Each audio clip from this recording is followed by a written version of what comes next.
Hello, എല്ലാവർക്കും നമസ്കാരം.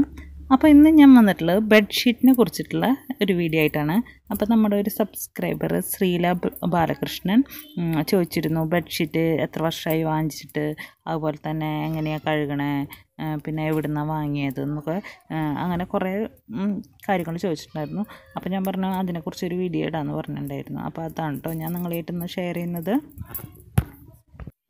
അപ്പോൾ വീഡിയോ കുറച്ച് വേഗം ഇടണം എന്നൊക്കെ പറഞ്ഞിരുന്നു, പക്ഷേ കുറച്ച് ലേറ്റായിപ്പോയി. കാരണം എന്താണെന്ന് വെച്ച് കഴിഞ്ഞാൽ ഞാൻ എഡിറ്റ് ചെയ്യണതും അതുപോലെ വീഡിയോ പിടിക്കണതും ഒക്കെ മൊബൈൽ ഫോണിലാണ്. അപ്പോൾ ഓരോന്നും ഞാൻ എടുത്തു വെച്ചിട്ടുണ്ടായിരുന്നത് അത് ഇട്ട് കഴിഞ്ഞതിന് ശേഷമല്ലേ പുതിയത് എടുക്കാൻ പറ്റുള്ളൂ. അപ്പോൾ അത് കാരണമാണ്. അപ്പോൾ നമുക്ക് നമ്മുടെ വീഡിയോയിൽ സ്റ്റാർട്ട് ചെയ്യാം അല്ലേ. അപ്പോൾ ഒരുപാട് ബെഡ്ഷീറ്റ് കളക്ഷൻ എന്നുള്ള ആളല്ല ഞാൻ. കുറച്ച് ബെഡ്ഷീറ്റ് ഉണ്ട്, അത് ഞാൻ നിങ്ങളായിട്ട് കാണിച്ചു തരാം. അപ്പോൾ ആദ്യത്തെ ബെഡ്ഷീറ്റാണിത്. ഇതിൻ്റെ ലുക്ക് കണ്ടിട്ട് തന്നെ ഞാൻ വാങ്ങിച്ചതാണ്. ഇത് നെറ്റിൽ നിന്ന് വാങ്ങിച്ചതാണ് കേട്ടോ. അപ്പോൾ ഈ റോസാപ്പൂവിൻ്റെ ആ ഇതില്ലേ നല്ല രസമുണ്ടായിരുന്നു കാണാൻ. അപ്പം ഞാൻ ഒന്ന് ട്രൈ ചെയ്ത് നോക്കാമെന്ന് വിചാരിച്ചിട്ട് ഞാൻ ആദ്യമായിട്ട് വാങ്ങിച്ചതാണ് ഇത്. പക്ഷേ ഇത് രണ്ട് ബെഡ്ഷീറ്റിന് 750 രൂപയായിട്ട് ദീപാവലി ടൈമിൽ സെയിലില്ലേ അങ്ങനെ വന്നതാണ് കേട്ടോ. ഇത് കേളപ്പ് എന്ന് പറഞ്ഞിട്ടുള്ള ബ്രാൻഡാണ്. അതുപോലെ നല്ല കോട്ടനാണ്. ത്രെഡ് കൗണ്ട് 104 ആണെന്ന് തോന്നുന്നു. പിന്നെന്താ അത് അതിൻ്റെ ഇൻസ്ട്രക്ഷൻസൊക്കെ അതിൽ എഴുതിയിട്ടുണ്ട്. Wash separately. അത് കളറൊന്നും പോകുന്നില്ല കേട്ടോ. ഞാൻ കുറേ പ്രാവശ്യം വാഷ് ചെയ്തതാണ്, കളറൊന്നും പോകുന്നില്ല. പക്ഷേ വൈറ്റ് കളറല്ലേ, അങ്ങോട്ടും ഇങ്ങോട്ടും ഇട്ടുണ്ടെങ്കിൽ കളർ പിടിക്കും, അതുകൊണ്ട് എഴുതിയുള്ളതാവും. പിന്നെ ഉണക്കേണ്ട രീതിയൊക്കെ അതിൽ എഴുതിയിട്ടുണ്ട്. അപ്പോൾ നല്ല കോട്ടൻ്റെ മെറ്റീരിയലാണ്, കനം കുറഞ്ഞതല്ല, നല്ല കട്ടിയുള്ള കോട്ടൻ്റെ മെറ്റീരിയലാണ് കേട്ടോ. അപ്പോൾ ഇനി നമുക്ക് ബാക്കിയുള്ള ബെഡ്ഷീറ്റുകളൊക്കെ നോക്കാം കേട്ടോ. അപ്പോൾ പിന്നെ വാങ്ങിച്ചുള്ള ബെഡ്ഷീറ്റാണിത്. ഇത് ഞാൻ നേരത്തെ കാണിച്ചില്ലേ, ആ ബെഡ്ഷീറ്റിൻ്റെ ഒപ്പം തന്നെ വാങ്ങിച്ചുള്ള ബെഡ്ഷീറ്റാട്ടോ ഇത്. ഇതും നല്ല കോട്ടൻ്റെയാണ്. അതുപോലെ തന്നെ ഇതിൻ്റെ ബ്രാൻഡ് ഡിവൈൻ കാസ എന്ന് പറഞ്ഞിട്ട് ഉള്ള ഒരു ബ്രാൻഡാണ്. ഇതിനും കുറച്ച് ഇൻസ്ട്രക്ഷൻസൊക്കെ കൊടുത്തിട്ടുണ്ട്. Wash separately. അതെനിക്ക് തോന്നുന്നത് വൈറ്റ് കളറില്ലേ, അത് കാരണം കൊടുത്തിട്ടുള്ളതാവും. പിന്നെ ഇതും നല്ല വലിയ ബെഡ്ഷീറ്റാണ്. അപ്പോൾ ഇതും അതും കൂടിയിട്ടാണ് എനിക്ക് രണ്ടെണ്ണത്തിനും കൂടി 800 രൂപയുടെ ഉള്ളിലായുള്ളൂ കേട്ടോ. 700 സംതിങ് ആയുള്ളൂ. ഇതും നല്ല കോട്ടൺ മെറ്റീരിയലാണ്, നല്ല സോഫ്റ്റാണ്, കുഴപ്പമൊന്നുമില്ല. അതിൻ്റെ നൂലങ്ങനെ പിന്നെ ടൈപ്പൊന്നുമില്ല കേട്ടോ. എനിക്ക് ബെഡ്ഷീറ്റൊക്കെ വാങ്ങിച്ചത് എനിക്ക് അങ്ങനെ ഓൺലൈനിൽ നിന്ന് വാങ്ങിച്ചതിനൊന്നും മിസ്റ്റേക്കൊന്നും പറയില്ല. ഒക്കെ നല്ല ബെഡ്ഷീറ്റാണ് എനിക്ക് കിട്ടിയത്. അപ്പോൾ ഇതാണ് ബെഡ്ഷീറ്റ്. ഇത് ഡിവൈൻ കാസ ബ്രാൻഡിലാണ് ഇതിൽ കൊടുത്തിട്ടുള്ളത്. 599 രൂപ ആണ് ഇപ്പോഴത്തെ rate. 104 TC cotton double floral bedsheet. അപ്പോൾ ഓൺലൈനായിട്ട് വാങ്ങുമ്പോൾ അതിൻ്റെ നീളം, വീതി, അതിൻ്റെ മെഷർ കൊടുത്തിട്ടുണ്ടാവും. അതുപോലെ തന്നെ ഏത് തരം മെറ്റീരിയലാണെന്നൊക്കെ കൊടുത്തിട്ടുണ്ടാവും. അതൊക്കെ ചെക്ക് ചെയ്തിട്ട് വാങ്ങിക്കുക. അതുപോലെ തന്നെ റിവ്യൂ കൊടുത്തിട്ടുണ്ടാവും, അതൊന്ന് നോക്കി നോക്കുക. ഇതാണ് പിന്നെ അടുത്തായി വാങ്ങിച്ച ബെഡ്ഷീറ്റ്. ഇത് ഞാൻ വാങ്ങിച്ചത് സ്നാപ്ഡീലിൽ നിന്നാണ്. ഇതിപ്പോൾ ഇപ്പോൾ കുറച്ച് ഒരു 3-4 മാസമായി ഉണ്ടാവുള്ളൂ കേട്ടോ ഈ ബെഡ്ഷീറ്റ് വാങ്ങിച്ചിട്ട്. ഇതും വാങ്ങിച്ച് കൊടന്ന് കൈ കിട്ടിയപ്പോൾ ഞാൻ വിചാരിച്ചു ഇത് നല്ലതല്ല, തുണി എന്തായാലും പിന്നൊന്ന് വിചാരിച്ചു. പക്ഷേ ഞാൻ ഇതുപോലത്തെ മുന്നേ കണ്ടോ, ഇത് ബാക്ക് സൈഡ് ഒരു കളറാണ്, ഇവിടെ വേറെ കളറാണ്. അങ്ങനെ കണ്ടപ്പോൾ തന്നെ എനിക്ക് പൊട്ടിയാവുമെന്ന് ഞാൻ വിചാരിച്ചിട്ടുണ്ടായിരുന്നത്. പക്ഷേ കുറേ പ്രാവശ്യം വാഷ് ചെയ്തു കേട്ടോ. അപ്പോൾ അത് ഒരു കുഴപ്പമില്ല.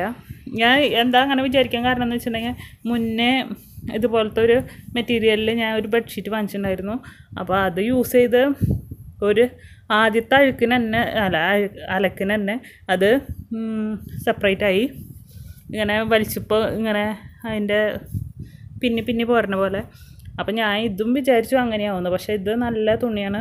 അതുപോലെ തന്നെ ഇതിൽ കിടക്കാൻ നല്ല സോഫ്റ്റാണ് കേട്ടോ. തുണി കോട്ടൺ അല്ല, വേറെ എന്തോ നല്ല സോഫ്റ്റ് തുണിയാണ്, സ്മൂത്താണ്. ഈ ബെഡ്ഷീറ്റുകളൊക്കെ ഞാൻ ഡെയിലി ആയിട്ട് യൂസ് ചെയ്യുന്ന ബെഡ്ഷീറ്റുകളാണ്. ഇതൊക്കെ ഞാൻ സാധാ ഷോപ്പിൽ നിന്ന് വാങ്ങിച്ച ബെഡ്ഷീറ്റുകളാണ് കേട്ടോ. ഇതൊക്കെ ഡെയിലി യൂസ് ചെയ്യണത്. ഇതിനെക്കാട്ടിയും മോശമായതുണ്ട്, അതിനെ കാണിക്കില്ല. ഇതൊക്കെയാണ് ബെഡ്ഷീറ്റുകൾ. പിന്നെ എന്താ ഇനി ഞാൻ അതെങ്ങനെയാണ് ബെഡ്ഷീറ്റ് എങ്ങനെയാണ് പിരിക്കണത് കാണിച്ചു തരാം കേട്ടോ. അപ്പോൾ ബെഡിന് ആദ്യം തന്നെ ഒരു കവർ ഇട്ടിട്ടുണ്ട്. അതിൻ്റെ മുകളിൽ കട്ടിയുള്ള ഒരു ഷീറ്റ് കൊണ്ട് വിരിക്കും. അതിൻ്റെ മുകളിലാണ് കേട്ടോ ഞാൻ ബെഡ്ഷീറ്റ് വിരിക്കാറുള്ളത്. അപ്പോൾ ആദ്യം തന്നെ ആ ഷീറ്റ് ഞാൻ നന്നായി വിരിച്ചു കൊടുത്തു. ഇനി അതിൻ്റെ മുകളിലേക്ക് ബെഡ്ഷീറ്റില്ലേ അത് വിരിച്ചു കൊടുക്കാൻ പോവാണ്. അപ്പോൾ ഷീറ്റ് വിരിക്കുമ്പോൾ 4 സൈഡിലേക്കും ഒരേ ലെവലിൽ വിരിച്ചു കൊടുക്കുക.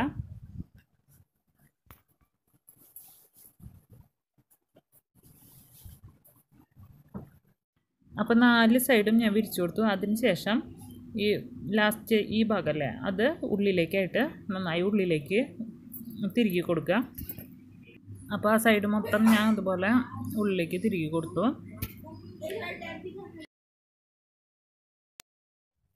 അപ്പോൾ നമ്മളത് നന്നായിട്ട് കയറ്റി വെച്ച് കൊടുത്തു. പിന്നെ ഇങ്ങനെ ഒരു ഭാഗം വരുന്നില്ലേ കണ്ടോ, ഈ തിരികെ കൊടുത്ത് ഇങ്ങനെ ഈ ഭാഗം വരുന്നില്ലേ അത് നമ്മൾ ഇതിൻ്റെ ഉള്ളിലേക്ക് വെച്ചിട്ട് ഇങ്ങനെ വെച്ച് കൊടുക്കുക, തിരികെ കൊടുക്കുക. എന്നിട്ട് അതിന് ശേഷം ഈ ഇതില്ലേ ഇങ്ങനെ വലിച്ചിട്ടിരിക്കും. അതിന് ശേഷം ഇത് ഉള്ളിലേക്ക് ഇങ്ങനെ വെച്ച് കൊടുക്കുക.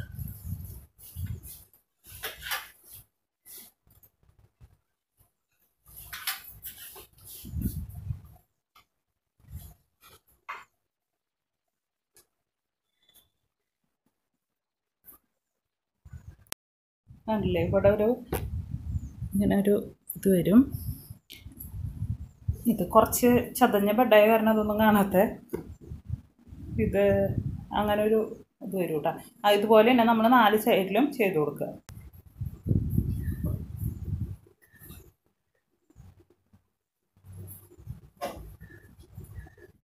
അപ്പോൾ നമ്മുടെ ബെഡ്ഷീറ്റ് വിരിച്ച് കഴിഞ്ഞു. ഇത് കുട്ടികളൊന്നും കിടക്കുമ്പോഴും ഇതാക്കുമ്പോഴൊന്നും അങ്ങോട്ടും ഇങ്ങോട്ടും നീങ്ങൊന്നുമില്ല. അപ്പോൾ ഞാൻ ഇത് നിങ്ങൾക്ക് കാണിക്കാൻ വേണ്ടി വിരിച്ചതാണ് കേട്ടോ. അപ്പോൾ ഞാൻ ഇന്നലെ വിരിച്ചിട്ടുണ്ടായിരുന്നത് വേറെ ബെഡ്ഷീറ്റാണ്. അപ്പോൾ ഞാൻ അത് നേരം വിളിക്കുമ്പോൾ കാണിച്ചു തരാം. ഞാൻ ഒരു കുഴപ്പം അവിടെ ഇവിടെയും ചുളിഞ്ഞിട്ടുണ്ടോ എന്നുള്ള, അല്ലാണ്ട് കുഴപ്പമൊന്നുമില്ല. പിന്നെ ചോദിച്ചിട്ടുണ്ടായിരുന്നത് എങ്ങനെയാണ് ബെഡ്ഷീറ്റ് കഴുകണമെന്നാണ്. അപ്പോൾ ഞാൻ വാഷിംഗ് മെഷീനിലാണ് ബെഡ്ഷീറ്റ് കഴുകുന്നത്. അപ്പോൾ ഞാൻ മെഷീനിൽ വെള്ളം നിറച്ച് സോപ്പ് പൊടി ഇട്ട് കൊടുത്തു. കുറേ അങ്ങോട്ട് സോപ്പ് പൊടി ഇട്ട് കൊടുക്കേണ്ട ആവശ്യമില്ല കേട്ടോ. കുറേ സോപ്പ് പൊടി ഇട്ട് കൊടുക്കുമ്പോൾ നമ്മളെ ഡ്രസ്സിൻ്റെ കളറ് പോവും. പിന്നെ ഞാൻ സോക്ക് എന്ന് പറഞ്ഞ ഓപ്ഷനിലിട്ടിട്ടാണ് ചെയ്യണത്. അപ്പോൾ നിങ്ങൾക്ക് അധികം ഇതില്ലെങ്കിൽ നോർമൽ വാഷ് ചെയ്താൽ മതി കേട്ടോ. അപ്പം ഞാൻ ഒരു സോക്കിലിട്ടിട്ടാണ് ചെയ്യണത്. അപ്പോൾ ഇനി ഇതിലേക്ക് ബെഡ്ഷീറ്റ് ഇട്ട് കൊടുക്കുക.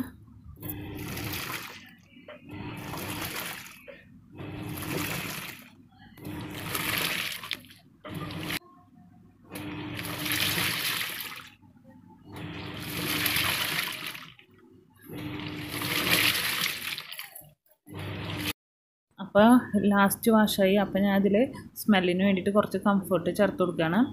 കംഫർട്ട് ചേർത്ത് കൊടുക്കണില്ലെങ്കിൽ നിങ്ങൾക്ക് വേണമെങ്കിൽ വിനാഗിരി ഇല്ലേ അത് ചേർത്ത് കൊടുക്കാം കേട്ടോ. അപ്പോൾ നമുക്കൊരു ഫ്രഷ്നെസ് ഫീൽ ചെയ്യും. സ്മെല്ലുണ്ടാവുന്നല്ല ഞാൻ പറയണത്, ഫ്രഷ്നെസ് ഉണ്ടാവും. അപ്പോൾ അലക്കൽ കഴിഞ്ഞു. ഞാൻ അഴയിലിട്ടെടുക്കുകയാണ് തുണികളൊക്കെ. അപ്പോൾ അകത്ത് തന്നെയാണ് ഇടുന്നത്, ഉണക്കാൻ വേണ്ടി ഇടുന്നത്. കാരണം ഞങ്ങൾക്ക് ബാൽക്കണിയിൽ അങ്ങനെ സ്ഥലമല്ല ഇടാൻ വേണ്ടിയിട്ട്. അപ്പോൾ അകത്തിട്ട് ഉണക്കി ചെറുതായിട്ട് ചൂട് കൊള്ളിക്കുക. പിന്നെ ഉണങ്ങിയതിന് ശേഷം ഒന്ന് ചെറുതായിട്ട് ചൂട് കൊള്ളിച്ചാൽ മതി. അങ്ങനെയാണെന്ന് വെച്ച് കഴിഞ്ഞാൽ കളറ് അത്ര പെട്ടെന്ന് മങ്ങില്ല. അതുപോലെ തന്നെ നമ്മൾ സോപ്പും പൊടി ധാരാളമായിട്ട് ഉപയോഗിക്കേണ്ടത്. കുറച്ച് സോപ്പും പൊടി യൂസ് ചെയ്തിട്ട് ജസ്റ്റ് വാഷ് ചെയ്യാന്ന് വെച്ചെങ്കിലും കുറേ നാളത്തേക്ക് അത് അതിൻ്റെ കളറ് മങ്ങാതെ തന്നെ നിൽക്കും കേട്ടോ. അപ്പോൾ നിങ്ങൾക്ക് എൻ്റെ വീഡിയോ ഇഷ്ടമായെന്ന് വിചാരിക്കുന്നു. ഇഷ്ടമായിട്ടുണ്ടെങ്കിൽ എന്നും പറയുന്ന പോലെ തന്നെ ചാനൽ സബ്സ്ക്രൈബ് ചെയ്യുക. അതുപോലെ തന്നെ ലൈക്ക് ചെയ്യുക, ഷെയർ ചെയ്യുക, കമൻറ്റ് ചെയ്യുക. നിങ്ങളുടെ വിലയേറിയ അഭിപ്രായങ്ങൾ കമൻറ്റ് ബോക്സിലൂടെ അറിയിക്കുക. അപ്പോൾ ഓക്കെ, അടുത്ത വീഡിയോയിൽ കാണാം. അതുവരെ എല്ലാവരോടും ബൈ, ടാറ്റാ.